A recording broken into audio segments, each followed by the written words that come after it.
Oke, assalamualaikum. Jadi pada video kali ini aku bakal cerita kalian pembahasan soal SKB 2024-2025, formasi, penata kependudukan dan keluarga berencana yang tentunya udah sesuai ya sama peraturan materi pokok SKB 2024. Nah, kisi-kisi atau materi pokoknya sendiri ini dikeluarkan resmi oleh Permenpan RB pada tanggal 4 November 2024 yang lalu. Nah, apa aja sih isi dari kisi-kisi atau materi pokok yang akan diujikan pada SKB formasi, penata kependudukan dan keluarga berencana? Itu ada di poin 222 ya, teman-teman bisa cek sendiri di deskripsi, bisa di-download gratis dokumennya. Itu ada 2 kemampuan. Yang pertama maksud saya 2 kompetensi. Pertama kompetensi umum dan juga kompetensi khusus.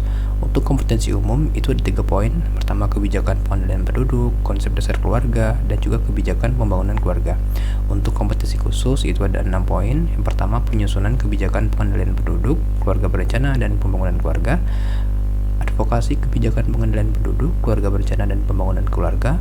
3. Analisis demografi, penyusunan program kesehatan reproduksi, pembangunan keluarga, dan analisis data dan informasi kependudukan, pembangunan keluarga, dan keluarga berencana. Jadi itulah materi pokok yang akan diujikan pada ujian SKB, penata kependudukan, dan keluarga berencana. Kita mulai aja ke soal nomor 1 ya teman-teman. Oke, soal nomor 1, pendekatan yang paling efektif dalam mengurangi laju pertumbuhan penduduk melalui program keluarga berencana adalah A. Meningkatkan akses ke layanan kesehatan reproduksi. B. Menyediakan alat kontrasepsi gratis untuk seluruh masyarakat. C. Mengedukasi masyarakat tentang pengasuhan anak yang baik. D. Menyebarkan informasi tentang gizi ibu dan anak. Atau E. Memberikan insentif ekonomi bagi keluarga kecil. Oke, kira-kira yang mana teman-teman? Nomor 1, pendekatan yang tepat atau efektif. Kita lihat jawabannya. Jawabannya yang A. Meningkatkan akses ke layanan kesehatan reproduksi. Jadi, program keluarga berencana yang efektif berfokus pada peningkatan akses ke layanan kesehatan reproduksi agar masyarakat dapat dengan mudah mendapatkan alat dan layanan kontrasepsi sehingga mampu mengontrol jumlah anak sesuai keinginan mereka. Oke, paham ya teman-teman? Jadi harus meningkatkan akses ke layanan kesehatan reproduksi yang paling efektif. Soal nomor 1 jawabannya A. Kita lanjut ke soal nomor 2. Soal nomor 2, salah satu faktor utama yang mempengaruhi perumusan kebijakan pengendalian penduduk di suatu negara adalah A. Tingkat pendidikan masyarakat. B. Pendapatan rata-rata keluarga. C. Kondisi demografi dan pertumbuhan penduduk. D. Jumlah tenaga kerja yang tersedia. Atau E. Kondisi cuaca dan iklim. Oke, kira-kira yang mana teman-teman? Kita lihat soal nomor 2 jawabannya. Jawabannya yang C ya, kondisi demografi dan pertumbuhan penduduk. Jadi, kebijakan pengendalian penduduk disusun berdasarkan kondisi demografi yang ada, termasuk laju pertumbuhan penduduk, struktur umur, dan distribusi penduduk, sehingga dapat merespon kebutuhan dan tantangan populasi di wilayah tersebut. Paham ya teman-teman? Soal nomor 2 jawabannya yang C. Kita lanjut ke soal nomor 3. Soal nomor 3, dalam konsep dasar keluarga, fungsi utama dari sebuah keluarga dalam masyarakat adalah A. Melindungi hak pribadi setiap anggota keluarga. B. Memberikan pendidikan dasar kepada anak. C. Menjaga stabilitas ekonomi dalam komunitas. D. Memenuhi kebutuhan biologis, psikologis, dan sosial anggotanya. Atau E. Menyediakan tempat tinggal yang layak. Oke, kira-kira yang mana teman-teman? Kita lihat soal nomor 3 jawabannya apa?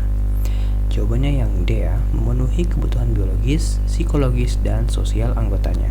Nah, keluarga berfungsi sebagai institusi sosial yang memenuhi kebutuhan dasar individu, baik secara fisik maupun emosional, termasuk kebutuhan akan kasih sayang, dukungan, dan perlindungan. Oke, paham ya teman-teman? Soal nomor 3 jawabannya yang D. Kita lanjut ke soal nomor 4. Soal nomor 4, salah satu langkah penting dalam advokasi kebijakan pengendalian penduduk adalah A. Membuat kontrak sosial dengan masyarakat. B. Menyediakan subsidi untuk setiap keluarga yang berpartisipasi. C. Meningkatkan pemahaman pejabat pemerintah tentang pentingnya pengendalian penduduk. D. Menciptakan pusat-pusat rehabilitasi.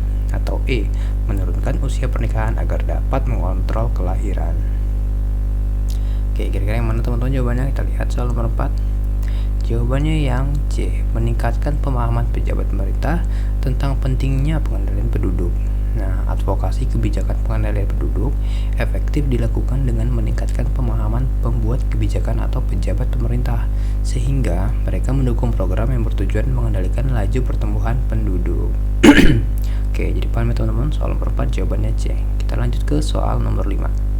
Soal nomor 5, dalam pembangunan keluarga, salah satu program yang bertujuan untuk memperkuat ketahanan keluarga adalah A. Pemberian bantuan pangan, B. Pelatihan keterampilan kerja bagi anggota keluarga, C. Membentuk rumah sakit khusus keluarga, D. Distribusi bantuan medis secara langsung, atau E. Penyediaan asuransi jiwa untuk semua keluarga.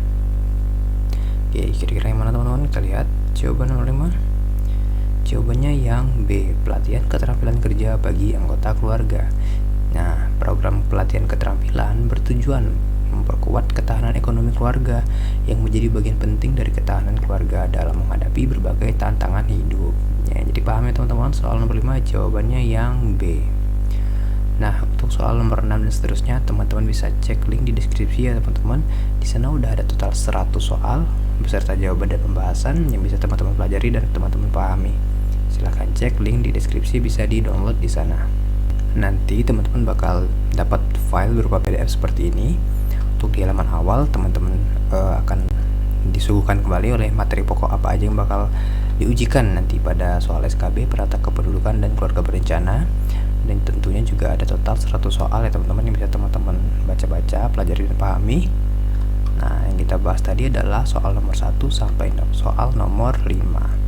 Untuk soal nomor 6 dan seterusnya silakan teman-teman cek di deskripsi, bisa di-download di sana ya. Oke, sekian teman-teman, semoga bisa bermanfaat, semoga bisa lancar dalam belajar dan mendapatkan hasil terbaik pada saat ujian. Oke, terima kasih. Wassalamualaikum warahmatullahi wabarakatuh.